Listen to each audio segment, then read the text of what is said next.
تلاوت قرآن پاک کے آداب کیا ہیں؟ اللہ تعالیٰ فرماتے ہیں قرآن مجید کے اندر قُلْ لَئِنِ اجْتَمَعَتِ الْإِنسُ وَالْجِنُّ عَلَىٰ يَأْتُوا بِمِثْلِ هَٰذَا الْقُرْآنِ، اللہ فرماتے ہیں اگر تمام جن و انسان اکٹھے ہو کے آ جائیں، قرآن مجید کو بنائیں اور اللہ کے سامنے پیش کرو تو یہ پیش نہیں کر سکتے۔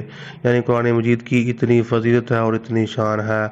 اللہ تعالیٰ نے ایک اور جگہ ارشاد فرمایا لو انزلنا هذا القرآن على جبل لرأيته خاشعا متصدعا من خشیۃ اللہ، اللہ فرماتے ہیں کہ اگر ہم اس قرآن مجید کو ہم پہاڑ پر نازل کرتے تو وہ اللہ کے خوف سے ریزہ ریزہ ہو جاتا۔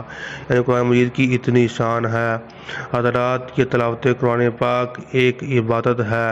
قرآن مجید کی تلاوت کے آداب کیا ہے؟ اس کی تلاوت کرنا بھی ایک عبادت ہے۔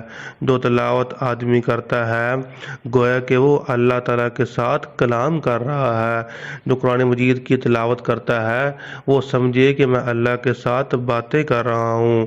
اور تلاوت قرآن پاک کے آداب کے اندر یہ بھی شامل ہے ہم وضو کر کے قرآن مجید کی تلاوت کرنی چاہیے۔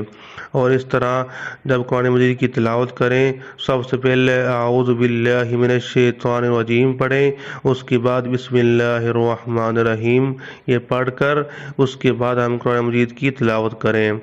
اور قرآن مجید کو ہم سب کو ٹھہر ٹھہر کر پڑھنا چاہیے، تیز تیز نہیں پڑھنا چاہیے۔